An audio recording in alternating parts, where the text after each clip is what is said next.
श्री सीताराम चंद्राभ्याम नमः। अयोध्या कांड 21वां सर्ग। लक्ष्मण का रोष। उनका श्री राम को बलपूर्वक राज्य पर अधिकार कर लेने के लिए प्रेरित करना तथा श्री राम का पिता की आज्ञा के पालन को ही धर्म बताकर माता और लक्ष्मण को समझाना। इस प्रकार विलाप करती हुई श्री राम माता कौशल्या से अत्यंत दुखी हुए लक्ष्मण ने उस समय के योग्य बात कही। बड़ी माँ, मुझे भी यह अच्छा नहीं लगता कि श्री राम राजलक्ष्मी का परित्याग करके वन में जाएं। महाराज तो इस समय स्त्री की बात में आ गए हैं, इसलिए उनकी प्रकृति विपरीत हो गई है। एक तो वे बूढ़े हैं, दूसरे विषयों ने उन्हें वश में कर लिया है। अतः कामदेव के वशीभूत हुए वे नरेश कैकेयी जैसी स्त्री की प्रेरणा से क्या नहीं कह सकते हैं। मैं श्री रघुनाथ जी का ऐसा कोई अपराध या दोष नहीं देखता जिससे इन्हें राज्य से निकाला जाए और वन में रहने के लिए विवश किया जाए। मैं संसार में एक मनुष्य को भी ऐसा नहीं देखता जो अत्यंत शत्रु एवं तिरस्कृत होने पर भी परोक्ष में भी इनका कोई दोष बता सके। धर्म पर दृष्टि रखने वाला कौन ऐसा राजा होगा जो देवता के समान शुद्ध, सरल, जितेंद्रिय और शत्रुओं पर भी स्नेह रखने वाले पुत्र का अकारण परित्याग करेगा। जो पुनः बाल भाव को प्राप्त हो गए हैं, ऐसे राजा के इस वचन को राजनीति का ध्यान रखने वाला कौन पुत्र अपने हृदय में स्थान दे सकता है। रघुनंदन, जब तक कोई भी मनुष्य आपके वनवास की बात को नहीं जानता है, तब तक ही आप मेरी सहायता से इस राज्य के शासन की बागडोर अपने हाथ में ले लीजिए। रघुवीर, जब मैं धनुष लिए आपके पास रहकर आपकी रक्षा करता रहूं और आप काल के समान युद्ध के लिए डट जाएं, उस समय आपसे अधिक पौरुष प्रकट करने में कौन समर्थ हो सकता है। नरश्रेष्ठ, यदि नगर के लोग विरोध में खड़े होंगे तो मैं अपने तीखे बाणों से सारी अयोध्या को मनुष्यों से सूनी कर दूंगा। जो भरत का पक्ष लेगा अथवा केवल जो उन्हीं का हित चाहेगा, उन सब का मैं वध कर डालूंगा, क्योंकि जो कोमल या नम्र होता है उसका सभी तिरस्कार करते हैं। यदि कैकेयी के प्रोत्साहन देने पर उसके ऊपर संतुष्ट हो पिताजी हमारे शत्रु बन रहे हैं, तो हमें भी मोह ममता छोड़कर इन्हें कैद कर लेना या मार डालना चाहिए।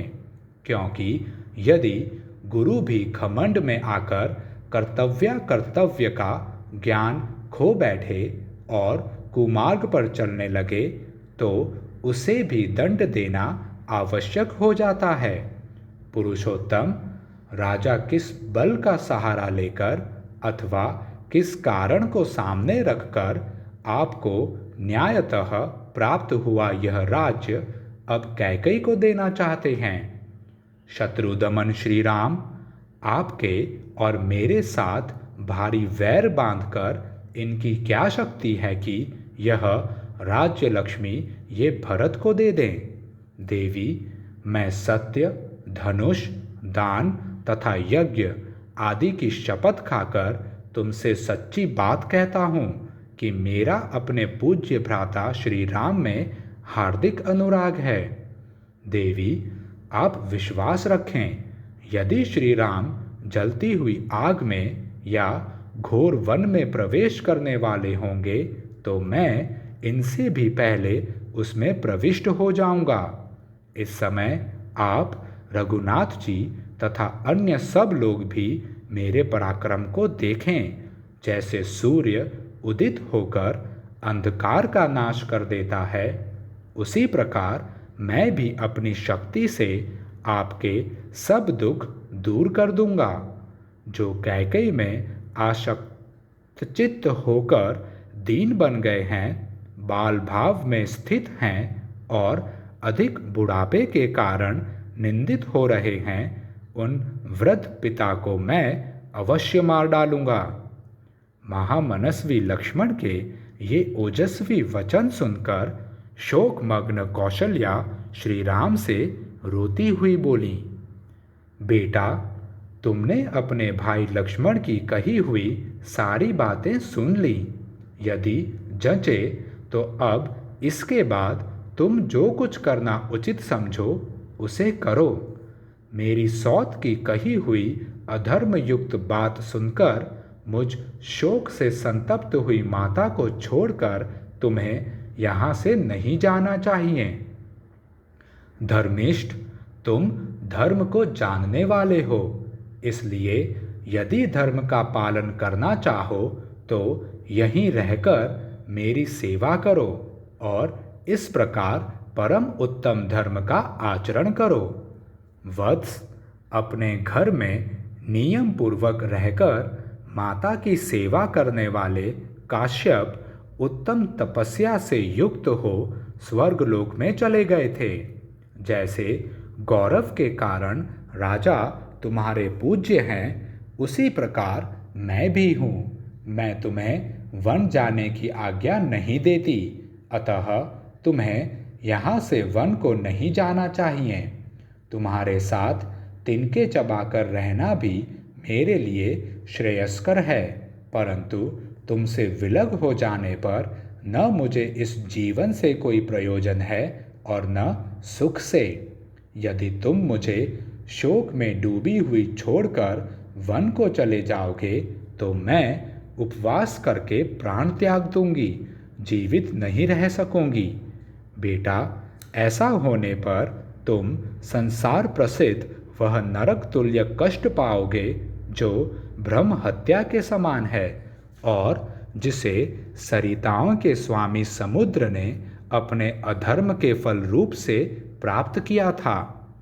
माता कौशल्या को इस प्रकार दीन होकर विलाप करती देख धर्मात्मा श्री रामचंद्र ने यह धर्मयुक्त वचन कहा, माता, मैं तुम्हारे चरणों में सिर झुकाकर तुम्हें प्रसन्न करना चाहता हूँ। मुझ में पिताजी की आज्ञा का उल्लंघन करने की शक्ति नहीं है, अतः मैं वन को ही जाना चाहता हूँ। वनवासी विद्वान कंडू मुनि ने पिता की आज्ञा का पालन करने के लिए अधर्म समझते हुए भी गौ का वध कर डाला था। हमारे कुल में भी पहले राजा सगर के पुत्र ऐसे हो गए हैं जो पिता की आज्ञा से पृथ्वी खोदते हुए बुरी तरह से मारे गए। जमदग्नि के पुत्र परशुराम ने पिता की आज्ञा का पालन करने के लिए ही वन में फरसे से अपनी माता रेणुका का गला काट डाला था। देवी, इन्होंने तथा और भी बहुत से देवतुल्य मनुष्यों ने उत्साह के साथ पिता के आदेश का पालन किया है, अतः मैं भी कायरता छोड़कर पिता का हित साधन करूँगा। देवी, केवल मैं ही इस प्रकार पिता के आदेश का पालन नहीं कर रहा हूँ। जिनकी मैंने अभी चर्चा की है उन सब ने भी पिता के आदेश का पालन किया है। माँ, मैं तुम्हारे प्रतिकूल किसी नवीन धर्म का प्रचार नहीं कर रहा हूँ। पूर्व काल के धर्मात्मा पुरुषों का भी यह अभीष्ट था। मैं तो उनके चले हुए मार्ग का ही अनुसरण करता हूँ। इस भूमंडल पर जो सबके लिए करने योग्य है वही मैं भी करने जा रहा हूँ। इसके विपरीत कोई न करने योग्य काम नहीं कर रहा हूँ। पिता की आज्ञा का पालन करने वाला कोई भी पुरुष धर्म से भ्रष्ट नहीं होता। अपनी माता से ऐसा कहकर वाक्य वेत्ताओं में श्रेष्ठ समस्त धनुर्धर शिरोमणि श्री राम ने पुनः लक्ष्मण से कहा, लक्ष्मण, मेरे प्रति तुम्हारा जो परम उत्तम स्नेह है उसे मैं जानता हूँ। तुम्हारे पराक्रम, धैर्य और दुर्धर्ष तेज का भी मुझे ज्ञान है। शुभ लक्षण लक्ष्मण, मेरी माता को अनुपम एवं महान दुख हो रहा है। वह सत्य और शम के विषय में मेरे अभिप्राय को न समझने के कारण है। संसार में धर्म ही सबसे श्रेष्ठ है। धर्म में ही सत्य की प्रतिष्ठा है। पिताजी का यह वचन भी धर्म के आश्रित होने के कारण परम उत्तम है। संश्रुत्य च पितुर्वाक्यम मातुर्वा ब्राह्मणस्य वा न कर्तव्यम वृथा वीर धर्ममाश्रित्य तिष्ठता। वीर, धर्म का आश्रय लेकर रहने वाले पुरुष को पिता, माता अथवा ब्राह्मण के वचनों का पालन करने की प्रतिज्ञा करके उसे मिथ्या नहीं करना चाहिए। वीर, अतः मैं पिताजी की आज्ञा का उल्लंघन नहीं कर सकता, क्योंकि पिताजी के कहने से ही कैकेयी ने मुझे वन में जाने की आज्ञा दी है। इसलिए केवल शास्त्र धर्म का अवलंबन करने वाली इस ओछी बुद्धि का त्याग करो, धर्म का आश्रय लो, कठोरता छोड़ो और मेरे विचार के अनुसार चलो। अपने भाई लक्ष्मण से सौहार्दवश ऐसी बात कहकर उनके बड़े भ्राता श्री राम ने पुनः कौशल्या के चरणों में मस्तक झुकाया और हाथ जोड़कर कहा, देवी, मैं यहाँ से वन को जाऊँगा। तुम मुझे आज्ञा दो और स्वस्ति वाचन कराओ। यह बात मैं अपने प्राणों की शपथ दिलाकर कहता हूँ। जैसे पूर्व काल में राजर्षि ययाति स्वर्गलोक का त्याग करके पुनः भूतल पर उतर आए थे, उसी प्रकार मैं भी प्रतिज्ञा पूर्ण करके पुनः वन से अयोध्यापुरी को लौट आऊँगा। माँ, शोक को अपने हृदय में ही अच्छी तरह दबाए रखो। शोक न करो। पिता की आज्ञा का पालन करके मैं फिर वनवास से यहाँ लौट आऊँगा। तुमको, मुझको, सीता को, लक्ष्मण को और माता सुमित्रा को भी पिताजी की आज्ञा में ही रहना चाहिए। यही सनातन धर्म है। माँ, यह अभिषेक की सामग्री ले जाकर रख दो। अपने मन का दुख मन में ही दबा लो और वनवास के संबंध में जो मेरा धर्मानुकूल विचार है उसका अनुसरण करो। मुझे जाने की आज्ञा दो। श्री रामचंद्र जी की यह धर्मानुकूल तथा व्यग्रता और आकुलता से रहित बात सुनकर जैसे मरे हुए मनुष्य में प्राण आ जाए, उसी प्रकार देवी कौशल्या मूर्छा त्याग कर होश में आ गई तथा अपने पुत्र श्री राम की ओर देखकर इस प्रकार कहने लगी, बेटा, धर्म और सौहार्द के नाते जैसे पिता तुम्हारे लिए आदरणीय गुरुजन हैं, वैसी ही मैं भी हूँ।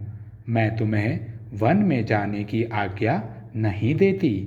वत्स, मुझ दुखिया को छोड़कर तुम्हें कहीं नहीं जाना चाहिए। तुम्हारे बिना मुझे यहाँ इस जीवन से क्या लाभ है? इन स्वजनों से, देवता तथा पितरों की पूजा से और अमृत से भी क्या लेना है? तुम 2 घड़ी भी मेरे पास रहो तो वही मेरे लिए संपूर्ण संसार के राज्य से भी बढ़कर सुख देने वाला है। जैसे कोई विशाल गजराज किसी अंधकूप में पड़ जाए और लोग उसे जलते लुआठों से मार मार कर पीड़ित करने लगे, उस दशा में वह क्रोध से जल उठे, उसी प्रकार श्री राम भी माता का बारंबार करुण विलाप सुनकर आवेश में भर गए। वन में जाने का ही दृढ़ निश्चय कर लिया। उन्होंने धर्म में ही दृढ़तापूर्वक स्थित रहकर अचेत सी हो रही माता से और आर्त एवं संतप्त हुए सुमित्रा कुमार लक्ष्मण से भी ऐसी धर्मानुकूल बात कही जैसी उस अवसर पर वे ही कह सकते थे। लक्ष्मण, मैं जानता हूँ तुम सदा ही मुझ में भक्ति रखते हो और तुम्हारा पराक्रम कितना महान है यह भी मुझसे छिपा नहीं है। तथापि तुम मेरे अभिप्राय की ओर ध्यान न देकर माता जी के साथ स्वयं भी मुझे पीड़ा दे रहे हो। इस तरह मुझे अत्यंत दुख में न डालो। इस जीव जगत में पूर्वकृत धर्म के फल की प्राप्ति के अवसरों पर जो धर्म, अर्थ और काम तीनों देखे गए हैं वे सब के सब जहाँ धर्म है वहाँ अवश्य प्राप्त होते हैं, इसमें संशय नहीं है। ठीक उसी तरह जैसे भार्या धर्म, अर्थ और काम तीनों की साधन होती है, वह पति के वशीभूत या अनुकूल रहकर अतिथि सत्कार आदि धर्म के पालन में सहायक होती है, प्रेयसी रूप से काम का साधन बनती है और पुत्रवती होकर उत्तम लोक की प्राप्ति रूप अर्थ की साधिका होती है। जिस कर्म में धर्म आदि सब पुरुषार्थों का समावेश न हो उसको नहीं करना चाहिए। जिससे धर्म की सिद्धि होती हो उसी का आरंभ करना चाहिए। जो केवल अर्थपरायण होता है वह लोक में सबके द्वेष का पात्र बन जाता है तथा धर्म विरुद्ध काम में अत्यंत आसक्त होना प्रशंसा नहीं, निंदा की बात है। महाराज, हम लोगों के गुरु, राजा और पिता होने के साथ ही बड़े बूढ़े मानवीय पुरुष हैं। वे क्रोध से, हर्ष से अथवा काम से प्रेरित होकर भी यदि किसी कार्य के लिए आज्ञा दें तो हमें धर्म समझकर उसका पालन करना चाहिए। जिसके आचरणों में क्रूरता नहीं है ऐसा कौन पुरुष पिता की आज्ञा के पालन रूप धर्म का आचरण नहीं करेगा। इसलिए मैं पिता की इस संपूर्ण प्रतिज्ञा का यथावत पालन करने से मुंह नहीं मोड़ सकता। तात लक्ष्मण, वे हम दोनों को आज्ञा देने में समर्थ गुरु हैं और माता जी के तो वे ही पति, गति तथा धर्म हैं। वे धर्म के प्रवर्तक महाराज अभी जीवित हैं और विशेषतः अपने धर्ममय मार्ग पर स्थित हैं। ऐसी दशा में माता जी जैसे दूसरी कोई विधवा स्त्री बेटे के साथ रहती है उसी प्रकार मेरे साथ यहाँ से वन में कैसे चल सकती हैं। अतः देवी, तुम मुझे वन में जाने की आज्ञा दो और हमारे मंगल के लिए स्वस्ति वाचन कराओ, जिससे वनवास की अवधि समाप्त होने पर मैं फिर तुम्हारी सेवा में आ जाऊं। जैसे राजा ययाति सत्य के प्रभाव से फिर स्वर्ग में लौट आए थे। केवल धर्महीन राज्य के लिए मैं महान फलदायक धर्म पालन रूप सुयश को पीछे नहीं ढकेल सकता। माँ, जीवन अधिक काल तक रहने वाला नहीं है, इसके लिए मैं आज अधर्म पूर्वक इस तुच्छ पृथ्वी का राज्य लेना नहीं चाहता। इस प्रकार नरश्रेष्ठ श्री रामचंद्र जी ने धैर्यपूर्वक दंडकारण्य में जाने की इच्छा से माता को प्रसन्न करने का प्रयत्न किया तथा अपने छोटे भाई लक्ष्मण को भी अपने विचार के अनुसार भली भांति धर्म का रहस्य समझाकर मन ही मन माता की परिक्रमा करने का संकल्प किया।